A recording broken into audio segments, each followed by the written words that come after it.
China's top security official should be held accountable for persecuting Falun Gong. Commentary. Since the Chinese Communist Party launched its brutal persecution of Falun Gong on July 20, 1999, under then-top leader Jiang Zemin, it has systematically tortured and killed countless practitioners in an attempt to force them to renounce their faith. This created a nationwide network of repression involving the party's Political and Legal Affairs Commission, police, state security, courts, and all levels of government.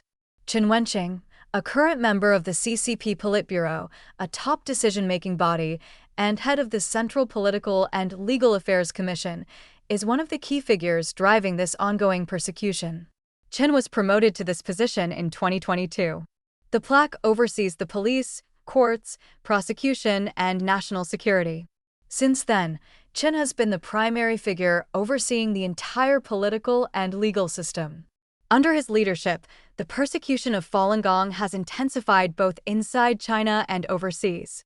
He bears direct responsibility for the deaths of Falun Gong practitioners in custody and for the CCP's transnational repression abroad. Falun Gong, or Falun Dafa, is a spiritual discipline centered on the universal principles of truthfulness, compassion, and forbearance.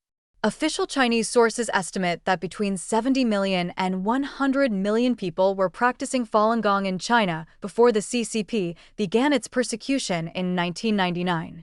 Zero Out Campaign. In 2020, the plaque launched a Zero Out campaign nationwide aimed at forcing every Falun Gong practitioner in China to renounce their faith, essentially a continuation of Zhang's original goal to eradicate Falun Gong.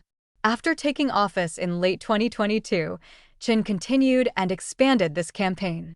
According to Minghui.org, a US-based nonprofit that documents the ongoing persecution of Falun Gong, in the more than 3 years since he became plaque's top official, at least 17,805 Falun Gong practitioners have been arrested or harassed, 2,775 have been illegally sentenced, and 517 have been persecuted to death. Chen is notorious for his brutal, iron-fisted suppression of Falun Gong practitioners when he served as an official in various procuradorates in southwestern Sichuan province. According to a December 2024 investigation report by the World Organization to investigate the persecution of Falun Gong, on January 15, 2003, during the first session of the 10th Sichuan Provincial People's Congress, Chen, then delivering the Sichuan Provincial Procuradorate's work report, stated that authorities must show no mercy in suppressing Falun Gong. The WOPFG's 2005 investigation report revealed that by January 13, 2005, at least 81 Falun Gong practitioners had been confirmed to have been persecuted to death in Sichuan province, placing Sichuan 6th highest in practitioner deaths nationwide. One case shows the brutal persecution of Falun Gong by a prison in Sichuan. An April 10 Minghui.org report detailed the torture at Jiaozhou prison in Leshan City. To force practitioners to give up their beliefs, prison guards used every possible method, including beatings, electric shocks with batons to sensitive areas, pepper spray in the eyes, and forced injections of unknown drugs. Binding practitioners with restraint belts and forcing them to wear restraint clothing. Extreme sleep deprivation. Forcing practitioners to stand facing the sun all day or to sit motionless in a military posture for long hours.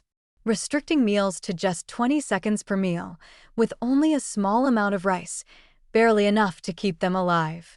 One recently released Falun Gong practitioner described the prison's methods by saying, "There is nothing they would not do, only things you haven't thought of."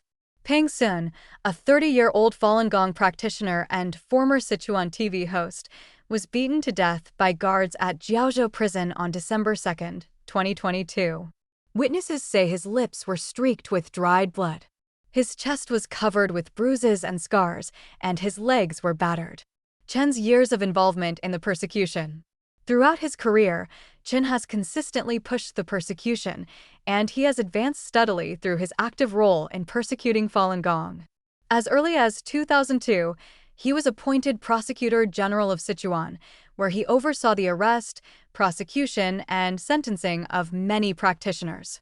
By 2005, Sichuan had one of the highest numbers of Falun Gong deaths in the country, according to WPFG. Chen later rose to become party secretary of the Ministry of State Security in 2015, a minister in 2018, and finally head of the plaque in 2022. Both institutions play a major role in the persecution of Falun Gong. Chen bears responsibility for transnational repression. Chen has also helped export the persecution abroad in an effort to zero out Falun Gong practitioners overseas. According to sources who spoke with the Epoch Times, Falun Dafa Information Center, and the WOPFG in October 2022. The plaque held a special meeting where CCP leader Xi Jinping ordered a coordinated international campaign targeting Falun Gong, using legal warfare and propaganda.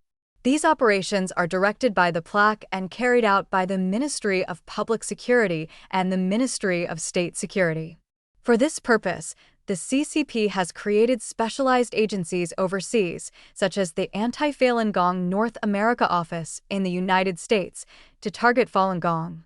An individual targeted by the CCP is Chung Peiming, a Falun Gong practitioner from Heilongjiang Province, who has survived the CCP's forced organ harvesting.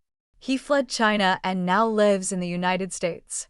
Because he has publicly testified about the CCP's forced organ harvesting, Chang's life is under growing threat, and the CCP has not ruled out the possibility of assassinating him in the United States and making it look like a suicide, according to WOPFG. In addition, Shenyun Performing Arts, founded in the United States in 2006, has showcased traditional Chinese culture from before the communists took control of China. Shenyun has received acclaim worldwide. As a result, the company said it has become a target of the CCP's transnational repression and has faced at least 150 threats in the past 2 years, including bomb, arson, and gun threats. Bomb threats have even targeted world leaders, including Canadian Prime Minister Mark Carney, Taiwanese President Lai Ching-te, South Korean President Lee Jae-myung, Italian President Sergio Mattarella, Danish Prime Minister Mette Frederiksen, and Australian Prime Minister Anthony Albanese. Concluding thoughts. Since former CCP leader Jiang Zemin launched the persecution of Falun Gong in 1999, every head of the plaque, Luo Gan, Zhou Yongkong, Meng Jianzhu, Guo Xingquan, and Qin Wenqing, has played a major role in abuses against Falun Gong practitioners. The international community should hold these individuals accountable for their crimes against humanity.